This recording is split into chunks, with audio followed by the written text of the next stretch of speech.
This episode is brought to you by LifeLock. It's tax season, and we're all a bit tired of numbers. But here's one you need to hear. $16.5 billion. That's how much the IRS flagged for possible identity fraud last year. Now here's a good number. 100 million. That's how many data points LifeLock monitors every second. If your identity is stolen, they'll fix it. Guaranteed. Save up to 40% your first year at LifeLock.com/podcast. Terms apply.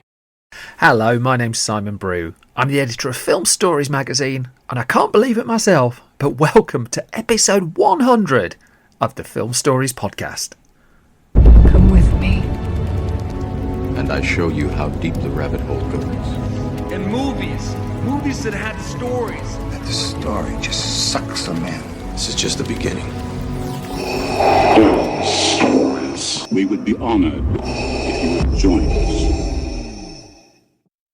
Hello and a very warm welcome to Film Stories with Simon Brew. I am Simon Brew, and that's everything you need to know about me. The aim of the podcast, though, well, I'm here again to talk of the stories of films. I talk about production stories, development stories, behind the scenes stories, the stories that go and make the films that we know and sometimes love and sometimes don't. Just that, the films that we know, sometimes love, sometimes don't. I don't do snark, so if you're looking for a snarky podcast, I'm not it. But what I do is celebrate movies and how difficult they are to make. And for this 100th episode, what I wanted to do is contrast two films. Both took an enormous amount of human effort to make. Both had very different fates, but both had compelling stories at the heart of them. So, enough waffle, enough preamble. I'm going to play you a clip from the first of the two films, and we're going to go back to 1990. All right, let's unload the wagon. What? What? Leave it all here? I'm staying too. There ain't nothing here, Lieutenant. No, not at the moment. We don't know what's happened. Things being as they are, we might as well just turn around and get headed back. This is my post. This is my post. This is my post. My post? Jesus H. Christ, what are you, crazy, boy? Lieutenant. That there, well, lots of people did think he was crazy. It was a clip from Kevin Costner's 1990 Oscar-winning film Dances with Wolves, directed by Costner, written by Michael Blake, based on his own novel, starring Kevin Costner as Lieutenant Dunbar, Mary McDonnell, Graham Greene, Rodney A. Grant in the cast as well. And this really was a gamble and a half. That at the point Costner came in to make Dances with Wolves, I'm going to explore this as the story goes on, he was the fast-rising Hollywood movie star. He was bubbling up off the back of The Untouchables, off No Way Out, off Bull Durham, off Field of Dreams. And even though he'd stumble a little bit with Revenge, which again I'm going to come to, but at the point he took on Dances with Wolves, it was seen as an incredibly risky move. The origins of it lie with a friendship that Costner had with the late Michael Blake, and the pair of them they'd worked together on the film Stacey's Nights along with producer Jim Wilson. And Costner he's told the story a couple of times. I think he told it the best when he was doing interviews on the Graham Norton show a couple of years ago on the BBC. And he was talking then about how one of his friends was a writer who was cheesing everyone off. And this writer was going on about how much he hated Hollywood. And Costner was saying, well, look, I've tried to help you, but some of the people you're bad-mouthing are my friends. And maybe it's just you that's not good enough. And Costner said that he crossed a line with one of his friends, and that he basically said to Blake, stop putting everyone down. Stop writing things that are 120 pages long just to try and get a Hollywood deal. Write what you want to write, be it 88 pages, 888 pages, 8,888 pages. And he felt like he was losing his friendship with Blake. But then just a few days later, Blake, who was jobless, he had a choice between writing or getting a job, and he went for the writing. He asked to stay at Costner's house. Costner agreed, and he would go away every night and he would write and write and write. And he would say to Costner, will you read what I wrote? And Costner would say, no. And eventually, Costner's family was just like, well, it's time for him to go. And so Blake did move. He did move out, and he went quite a way away, was working in a Chinese restaurant, washing dishes, and he was getting in touch and saying, look, did you read what I wrote? He'd left it behind. And Costner was saying no. And he said, finally he read it. And it was Dances with Wolves. And he called Blake up and he said, you did it. And somehow or other, I'm going to make it into a movie. It's a lovely Hollywood fairy tale. Unfortunately, it didn't quite follow the lovely Hollywood fairy tale path at that point. Because Blake wrote Dances with Wolves as a screenplay in the first instance. But no one was biting. And as a consequence, at Costner's urging, he said, well, turn it into a novel. And that's what Blake did. He went away, he wrote it into a novel, and then he went to try and get that published. And no one was biting that either. And it was only after a lot of rejections that ultimately a small book publisher decided to take a chance on it. The novel was published in 1988, and Costner instantly picked up the film rights. He wanted to develop this as a feature film project. He'd done one Western at this point, Silverado. What a great film Silverado is. Why doesn't anyone talk about Silverado anymore? Talk about Silverado, it's great. Watch Silverado, it's great. Anyway, but he was interested in making this Western. But once again, the same problems. Nobody wanted to make it. Westerns were box office poison at this time. And also, once the screenplay was put together, it was clear it was going to be a long film. And the pitch was effectively, it's going to be a 3-hour Western. Around a third of it is going to be subtitled. And a Western hasn't made decent money at the box office for a long time. I mean, in 1990, I think it was around the same time, Quigley Down Under came out, which is Alan Rickman's second big screen villain role. Really worth checking out if you've not seen it. But again, these were exceptions to the rule. There are exceptions to the rules now, but particularly then. And so Costner had some decisions to make, that he wanted to make this film. He'd set up his own production company, Tig Productions. He wasn't having a great time on the film Revenge with Tony Scott, and he wanted a little more control of the films that he was going to make. But he didn't go into Dances with Wolves with the idea that this was going to be his directorial debut. And he had decisions to make. So what does he do? Does he press ahead with this $18 million film that he's not got the money to make, that no studio in Hollywood was going to give him the money to make? Or did he take some of the more traditional lead roles that he was being offered at the time? And to give you a flavour of the roles that he turned down to make this film in the end, he was in the running for the lead in Presumed Innocent, which starred Harrison Ford and a haircut. The Bonfire of the Vanities, an infamous Hollywood flop, that in the end, but a very high profile project at the time with Tom Hanks and Bruce Willis. He was apparently in the running for the Barbra Streisand's The Prince of Tides. He was certainly in the running for The Hunt for Red October, playing Jack Ryan, the role that ultimately went to Alec Baldwin in that film. He was also linked with Dick Tracy at one point as well, and he turned the lot down. He wanted to do Dances with Wolves, and it was only when he worked out he couldn't find a director, yet alone anyone to pay for it. He couldn't even find anyone to direct the film, that if this was going to happen, he was going to have to direct it himself. And it would be a choice with some consequence, that, and not just good consequence, that Dances with Wolves was a production that did run over in the end. And one of the reasons that was attributed to was Costner's inexperience of a director at that point. He didn't go into this making lots of short films to learn his craft at the start. He knew what he wanted to do. He was a natural storyteller, clearly. But nonetheless, his first experience of directing a motion picture was going to be a 3-hour Western shot virtually entirely on location. Costner gambled then, but even accepting the gamble he decided to make, the money still didn't follow. That he was a box office name, certainly, but he wasn't the megastar he would be a couple of years later. So he had the profile to attract interest, but what he didn't have was the profile to attract people to jump off the cliff with him and take such a massive gamble. And so, with no money coming in from America, he looked overseas. He looked to foreign investors to see what see what money was out there.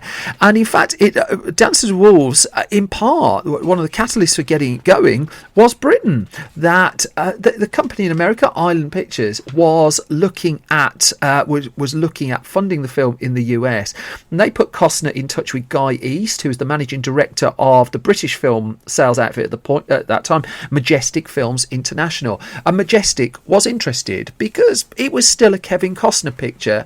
They wouldn't have to pay for the whole thing, and they were open to the idea of putting some funds in, and they did so with the idea at that point that Island Pictures would pick up the American rights to the film. But Island Pictures did not pick up the American rights to the film. And so Costner was in this position that he had half of the money, and he decided to press ahead with half of the money. This production got going without the funds to make it in the bank, but he a part of him gambled that if he got up and running and got it started, he would be able to raise the rest as he went along. This was a model that was being used heavily by Palace Pictures, actually, in the UK, and that's a whole story and a half, well worth looking at. And Palace Pictures built a house of cards that did ultimately collapse, but not before it, and made some amazing films.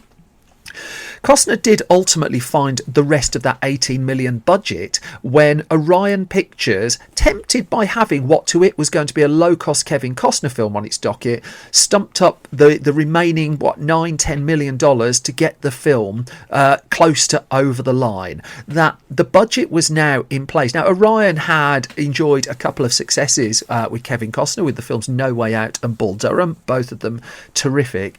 But now he finally had his budget in place. He had what he thought was going to be enough money to make this dramatically ambitious film. There is no way round that. It was a dramatically ambitious film. The production, I mean, all sorts really. I mean, it was going to have to shoot in order for a start, and very few films are shot sequentially, but because this was going to be shot in the outdoors, on location in South Dakota from the summer of 1989 through to nearly the end of 1989, a 4 or 5 month shoot, and a very intensive one, the story required them to go with the weather, really, and so they had little choice but to film most of it in order. The cast and crew came together. Mary McDonnell taking a co-starring role, and was Oscar nominated in the end for her work in the movie, and rightly so. She had some input just on the development of her character, and I did talk to her a few years ago about making Dances with Wolves, and she just described it as an incredible experience, that they were out so far away from the Hollywood system, so far away in the pre-internet time as well from the Hollywood press, where all sorts of rocks were being lobbed at this particular project. And he talks of them just that they were just out in South Dakota, and they'd have evening screenings and things like that, and just what a almost community spirit that was built on the production of the film. And it was a difficult production of a film, but Costner brought his family down, and there were hundreds of people. There were 130 crew members, I think, in the end on the film, and their friends and family around in some cases, just out there on location making this movie. It was a huge endeavour, in that also on top of the 130 crew members, there were 500 extras. There was a herd of buffalo, 3,500 buffalo, 300 horses, warehouses that had to be put up to house all of the props for the movie. There were over 40 wagons that were built for the film. And in the midst of all of this, with a first-time director gambling pretty much his career at that point on a movie, and again, it's worth stating, there weren't that many actor-directors at this point, certainly not of Costner's stature. The temperature was all over the shop, the weather was all over the shop, and this in turn would delay key sequences and hold up production, and the whole thing was difficult and was soon running a little bit behind. In terms of just giving you an idea of the difficulty of one or two of the moments within this film, the hardest sequence to film was arguably the infamous buffalo hunt in the movie. This hugely cinematic sequence towards the end of the film that did involve 3,500 buffalo, and there was I think there's 1 or 2 animatronic buffalo in the midst of it, but they wanted to use real animals. And also, let's be honest, there wasn't really a massive market for CG buffalo in the early 90s. Jurassic Park a couple of years off, Terminator 2 a couple of years off. If they were going to do this, they were going to do it for real. In the midst of that sequence would be Costner on a horse. He learnt to ride properly for the movie as well. And so he brought in his old friend, he's the director of Fandango, Kevin Reynolds, who we go on to make Robin Hood, Prince of Thieves and Waterworld with, subsequent to this, both of which I've covered in earlier episodes of Film Stories. And Kevin Reynolds would come in and shoot that buffalo hunt sequence, and the logistics of it were just staggering.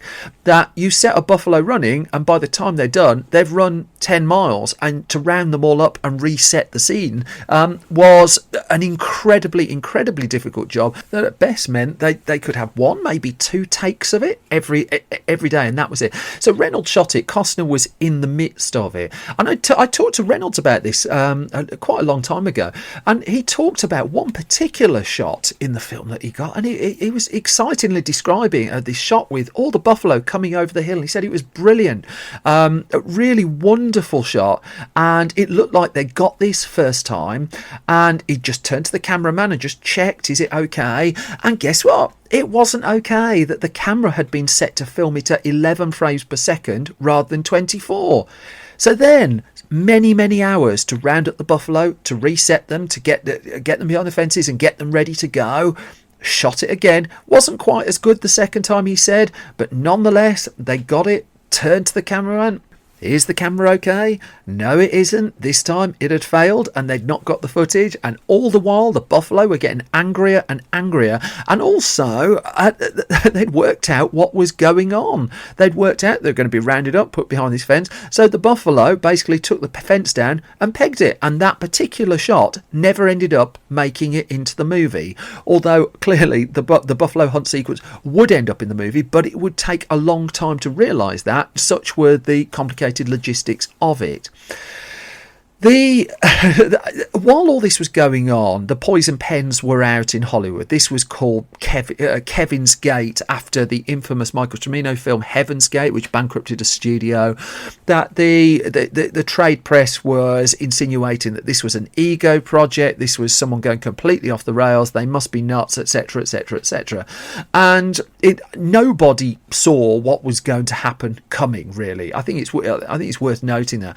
And when Costner came away and put his first cut of the movie together, it was not short. That first cut of Dances with Wolves came in at 5.5 hours long in total. And so obviously he needed to trim that, and he trimmed it and trimmed it and trimmed it. And then by March of 1990, he had, this was 4 months after shooting had completed on the movie. By March of 1990, he had a rough cut of the film. And as one executive of Orion Pictures told Entertainment Weekly around the time, quote, "We knew it was going to be a long movie, but we had no idea just how long." The film was coming in at 187 minutes. Again, the box office of 1990 was not littered with films of 187 minutes making any kind of reasonable cash.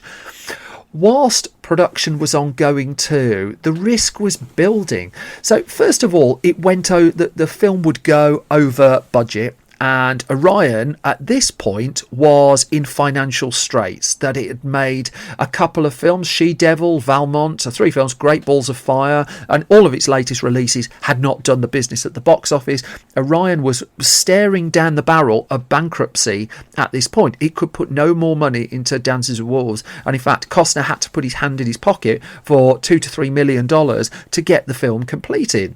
He did get a very rich back end on that. I wouldn't feel too sorry for him. But nonetheless, this is the whole pushing the boulder up the hill to get the film made.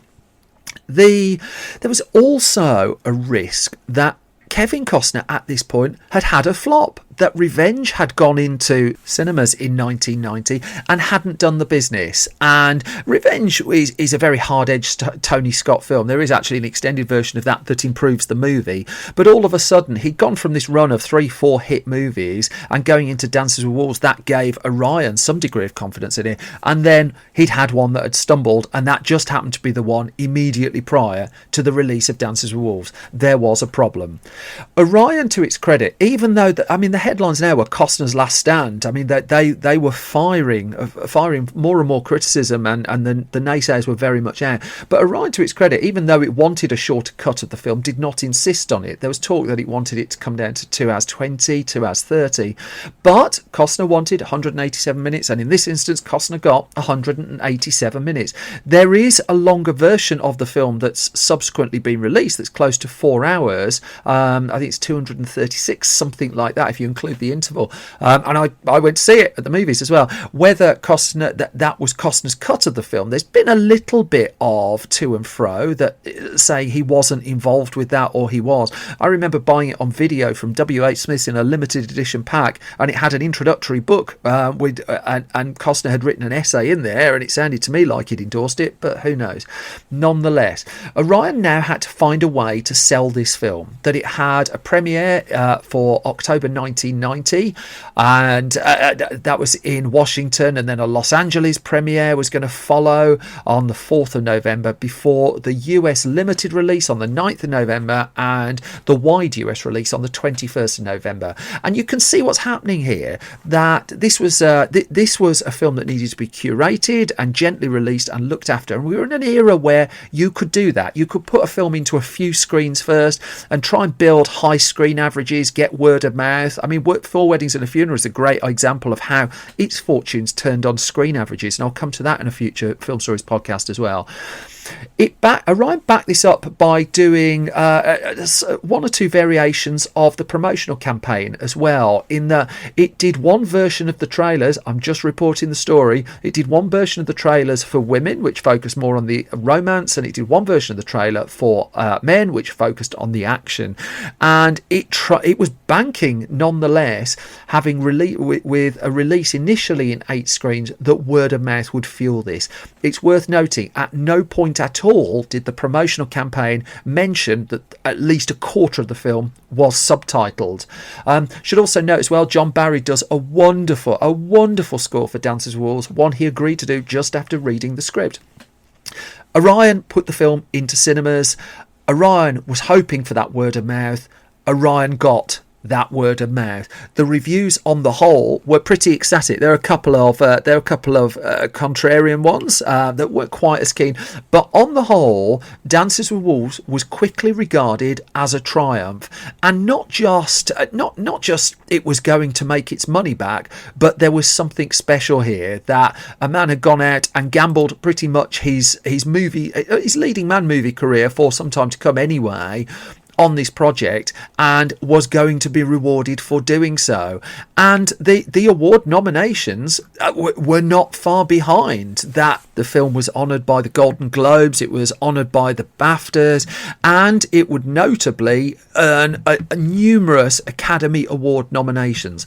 Now, it's worth noting, in the midst of all of this, history could have been a little bit different had Orion Pictures had more money, because also what Orion had at this point was a completed movie called The Silence of the Lambs, but it couldn't put them out at the same time. It just couldn't afford to do so, and so it put out the one that it thought had the best chance of a pre-Christmas run, and thus The Silence of the Lambs was delayed until the following year, and Dances with Wolves was put out pre-Christmas. That it put its resources into that one movie with the hope that that could help stave off the bankruptcy, which was at that point very, very, very impending. What a triumph the campaign turned out to be, though, that when the film did ultimately open on screens across America after its solely curated release, and it was at number 3 once the number of screens opened up at the American box office, with 9.5 million in takings. Back when that was an awful lot of money.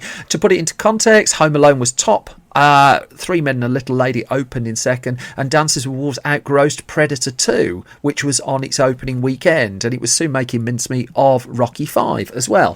Fueled by the Oscar and awards success, the movie would go on to make 184 million in the US alone off the 18 million budget, 240 million added outside of the US, and Dances with Wolves, Kevin's Gate, Kevin's Last Stand, call it what you like, over $400 million at the cinema box office alone before the extended extended version came out, before the DVD, video, every kind of other release going. And this was a massive triumph, and yet it was not done yet because, controversially, clearly, and I love Dances with Wolves, it would defeat Goodfellas at the Academy Awards the following year. Costner would win for Best Picture, who's producer of Dances with Wolves, of course, and for Best Director as well.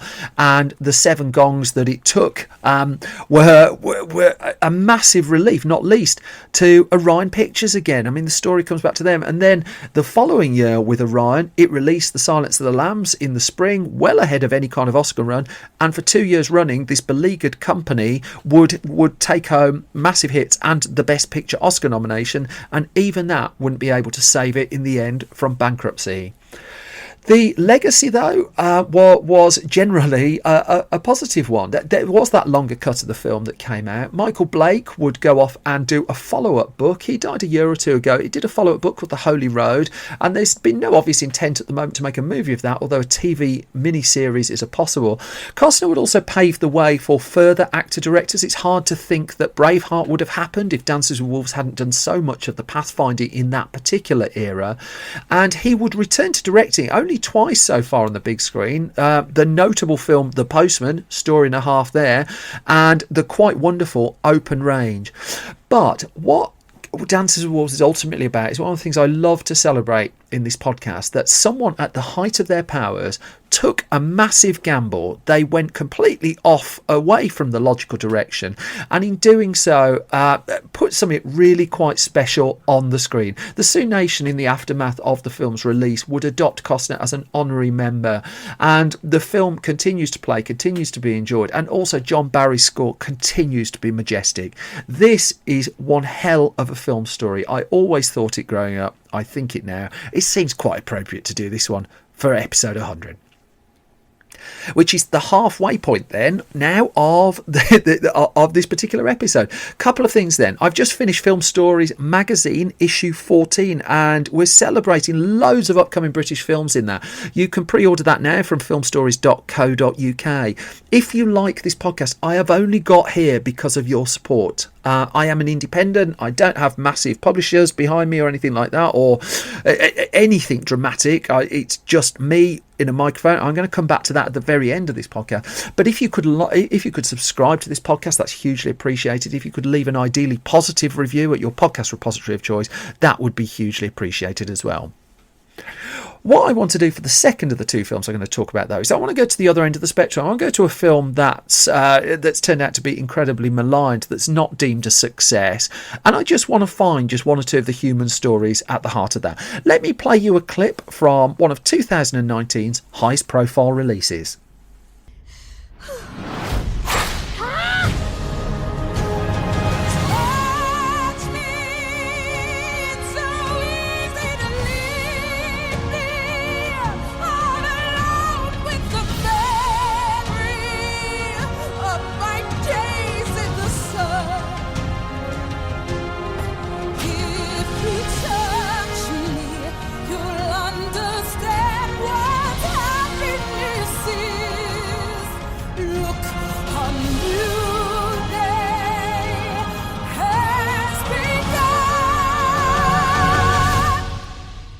Buckle up then, folks. I'm going in. 2019's Cats, directed by Tom Hooper.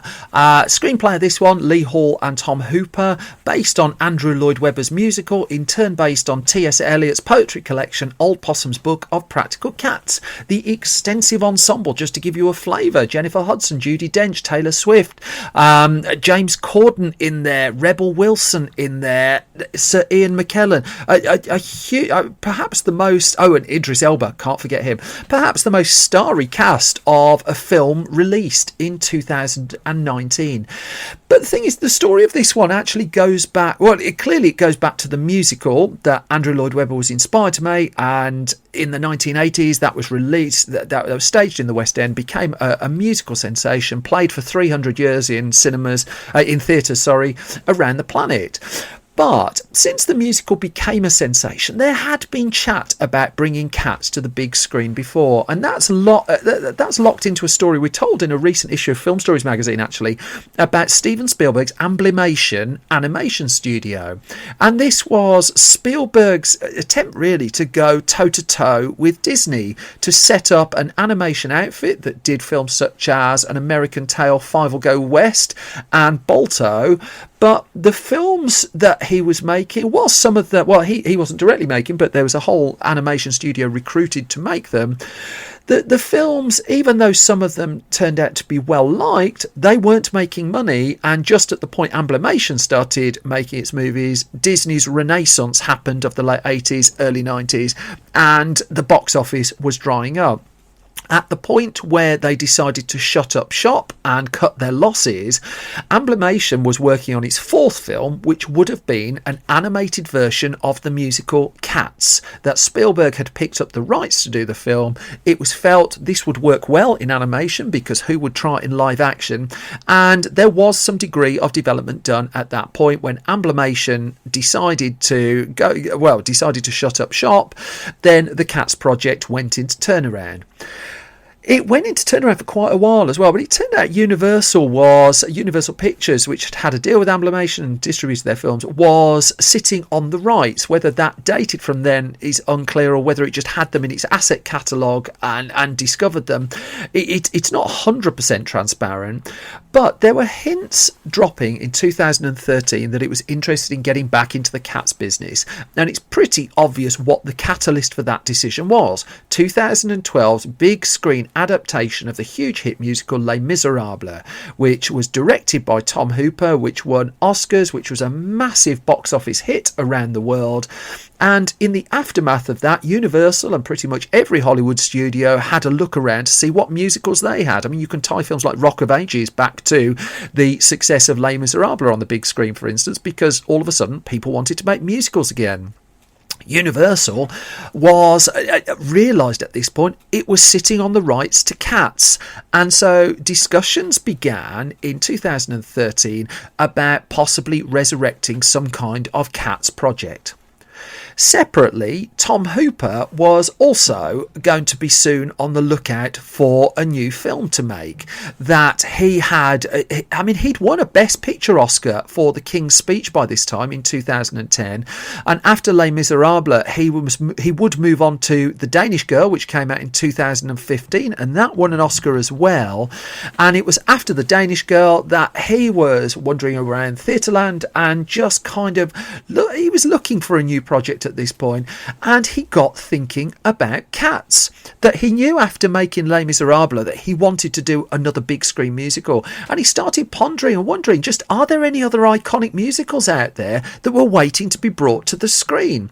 And he recalled that he'd seen Cats on stage as a small child. He'd been very drawn to it. By this point, he delivered a couple of hits for Universal, and so they were effectively his home studio, and it looked like all the planets were aligning for this one, that Hooper would be interested in making Cats. Universal wanted to make Cats, and this could be a go project pretty quickly, as it turned out to be. So by the end of 2017, so that's still a year or two after The Danish Girl was released, but by the end of 2017, Hooper was aboard the big screen version of Cats.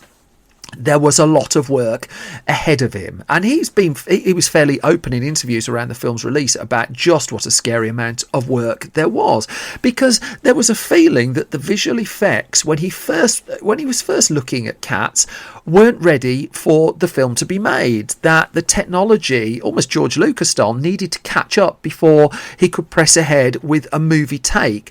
Now, that didn't stop them doing some experiments. One of the things he did when he first came aboard the Cats project was they did some experiments with prosthetics and whether that would be a way forward.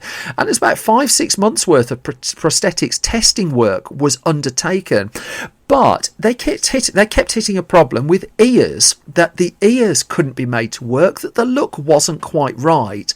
And against the backdrop of this, the CG industry was accelerating at speed, and not least the challenge of realising realistic looking fur, and a decision had to be made. Are they going to press ahead with this through effectively old style techniques, or are they going to adopt the cutting edge new technology and evolving technology that would be needed to realise what they wanted to do?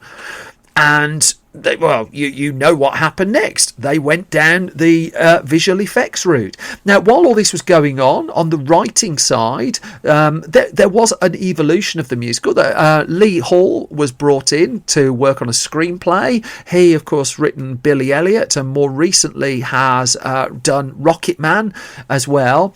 And what they were looking to do, Hooper's credited on the screenplay as well, was just to evolve the show. And it was revealed at the premiere of the movie in New York that one of the messages Hooper was trying to put in was something about the dangers of tribalism, that he did want there to be a subtext to the movie. The first person who was approached about taking part was Taylor Swift. She was approached by Hooper, and she was the first to sign up for the project in the role of Bombalurina. But he knew also, Hooper, that he needed the performances, the human performances, to be done live on set. He didn't want this done in ADR. He didn't want the songs recorded separately. He needed this to be a big, huge production that takes place before the camera, before all the CG work is done afterwards. So this was going to be a case. He needed actors who could sing. He needed proper dancers. Lots of dancers were brought in whose names just go past on the credits, and they're not big starry names, but they are a lot of the heartbeat of the film. He wanted this to be a show, and that really put some challenges in when it came to the casting.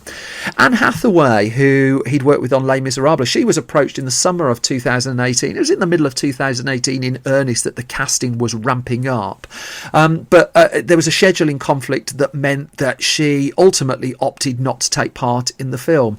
But in the summer of 2018, as well as Taylor Swift, names such as Jennifer Hudson, James Corden and Ian McKellen had joined the cast. By October, in came Idris Elba and Judi Dench. Rebel Wilson was in there. Whole host of theatrical talent joined. Then the excitement was building. Taylor Swift was going to write a new song. Andrew Lloyd Webber was going to add new music. Universal this was going to come out on the 20th of December 2019. It delayed the musical of Wicked. That was a date it had earmarked for the musical adaptation of Wicked, which had challenges of its own, so that's still a year or two off at the time of this recording. But Cats was building. This project had momentum. The rehearsals got underway in the November of 2018. The actors were put through a cat school, pretty much the same way that they worked with actors for the show, that they had to give them some intense training on how to move like a cat and how to act like a cat. And so the point I'm trying to get across here is, and it's a film that's very easy to lob bricks at, and I know lots of people have, lots of human beings really put in a shift on this. No one was doing half a job. They were really going for it. The problem they were up against, though, is a very clear and obvious one. It's a very obvious one in hindsight. But what they were trying to do technically was massive. Absolutely massive. This was cutting edge. Filming on the movie began on the 12th of December 2018. That is 1 year and 8 days before the film was due in cinemas. 1 year and 8 days.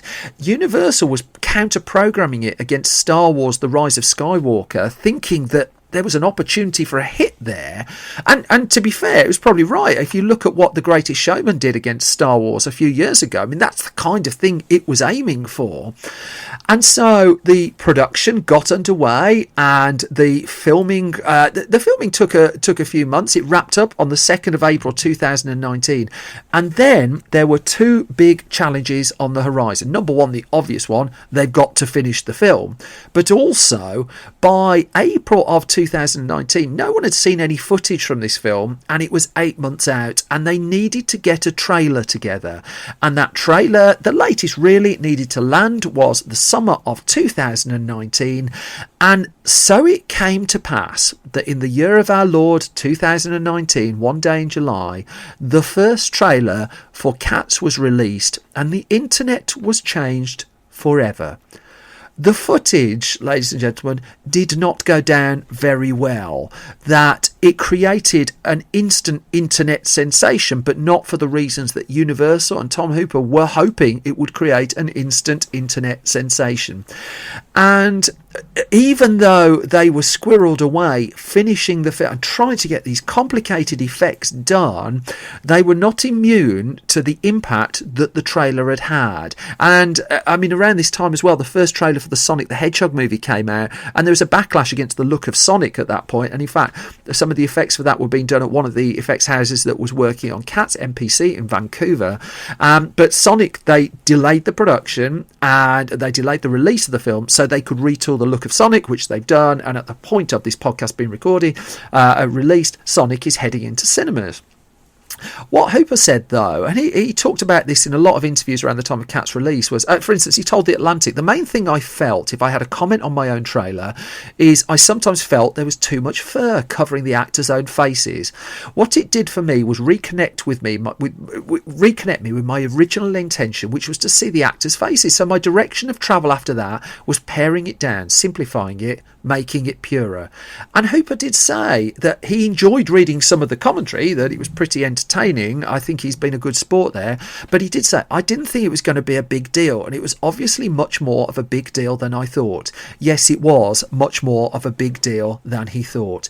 And as a consequence, changes were going to be made to the visual look of the, open quotes, cats, close quotes, in the movie. That there was going to be a response to the backlash at the look of the characters, and that workload was added onto the workload already of effects houses in India, Australia and Canada who were working round the clock jigsawing this film together in studios around the planet. So not only did they have to finish the film by this December 20th release date, and to delay it now would have been a disaster because it would look like they're just fleeing from a bad trailer reaction, they also had to change the aesthetic a little bit of what they were going for.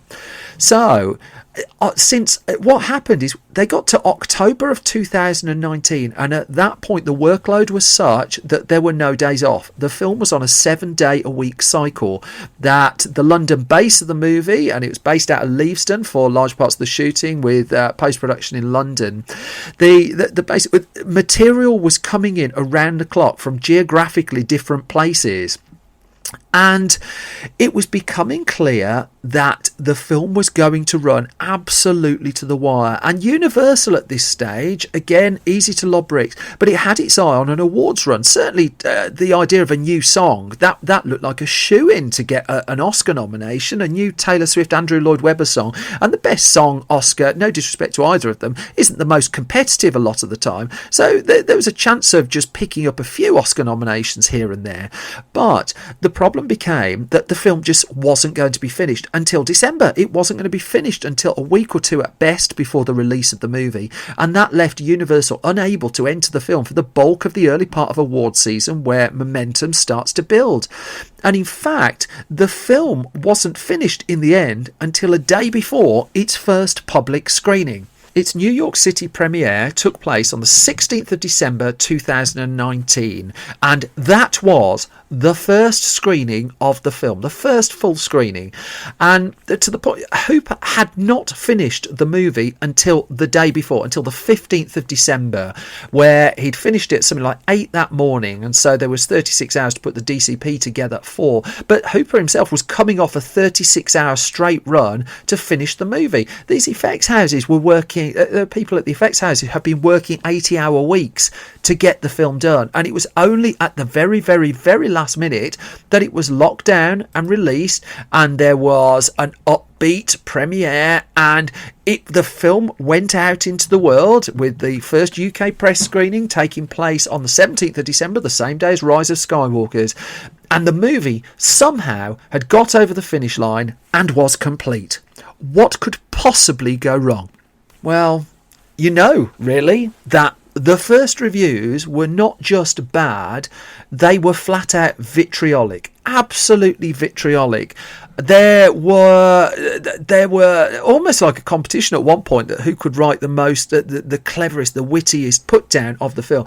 But that aside, it was clear that the film was not landing. I'm trying to put that kindly. That this $95 million production was, well, it was not going to win awards for a start. That in part the damage had been done by the trailer release in the summer. That it never really shaken off the perception of the film that set. But even so, we've seen bad trailers before that have turned into good films.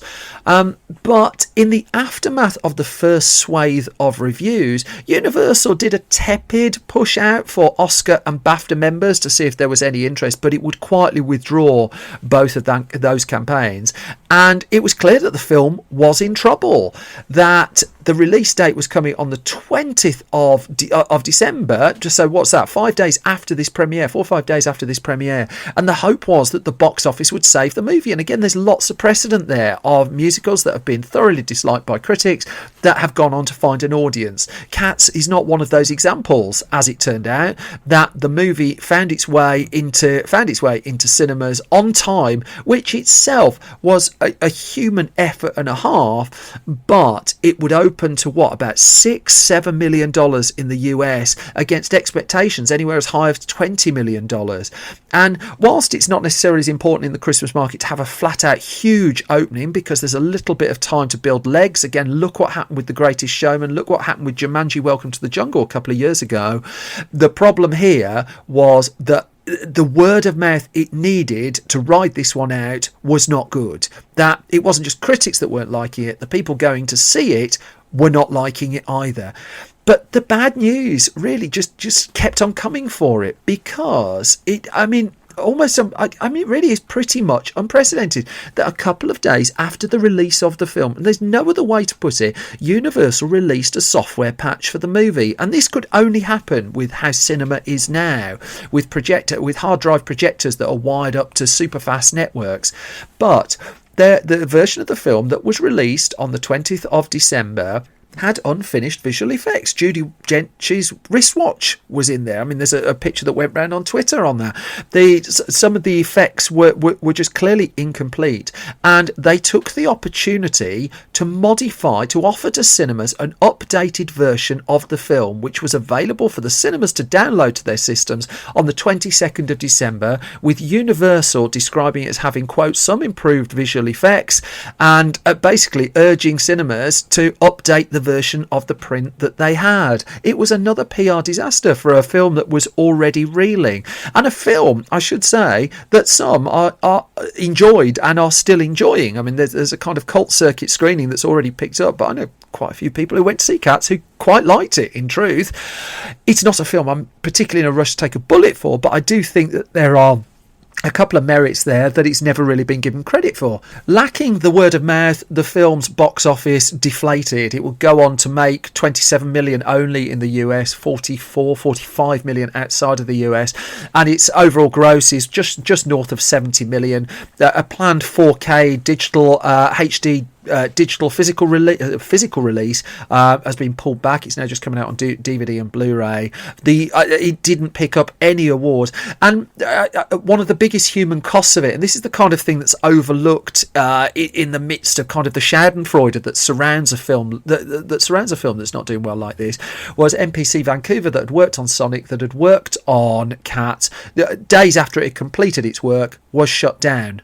And there's a couple of tweets in the aftermath of what's happened at the Academy Awards recently, where James Corden and Rebel Wilson have turned up in Cats costumes and pulled the leg of the visual effects in the film, where a couple of people have tweeted in response, well, we were working 80-hour weeks to get that done. Were we acknowledged at any point? And in fact, a statement has come out from the visual effects industry just saying, well, you know, visually, you can't pin the failure of a film on visual effects if the story's not right. And again, you know, the post-mortem on this one is continuing, and I sense it will continue for some time.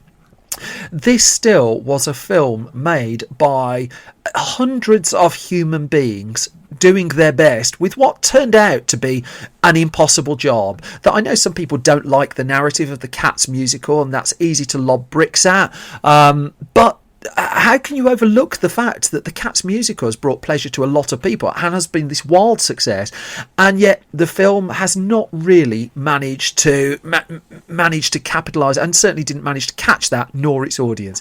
Whether it goes on to have a longer tail, chortle, as a cult and a sing-along screening the years going forward remains to be seen.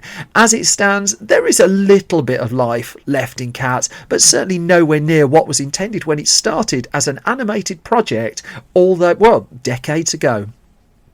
And that brings me nearly to the end of the 100th episode of Film Stories. But I want to say this, because I started this podcast. I've told this story once or twice before, but I do want to reiterate that podcasting is reachable for those of you out there who've got something to say or just want to get your voice out there.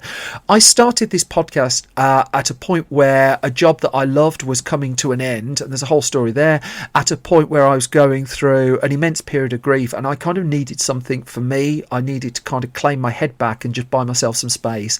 And what I did is I sat with a not very expensive microphone and with my battered old laptop that I've used for years, and I just started talking.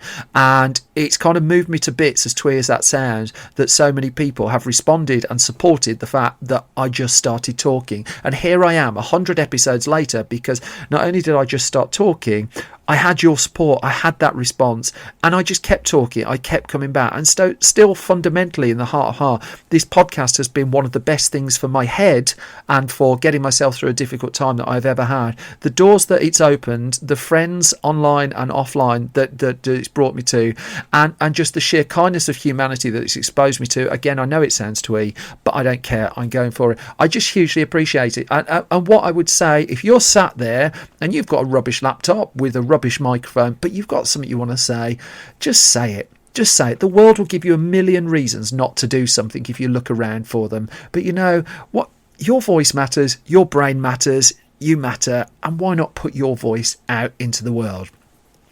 If you want to hear more from me, you can find me on my Twitter feed at Simon Brew. You can find the entire Film Stories project at Film Stories Pod.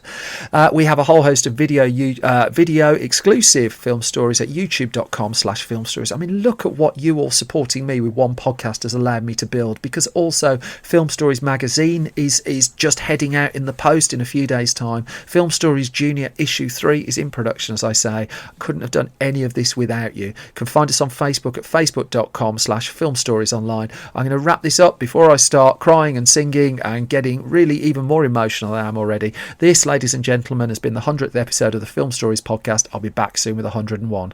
Thank you.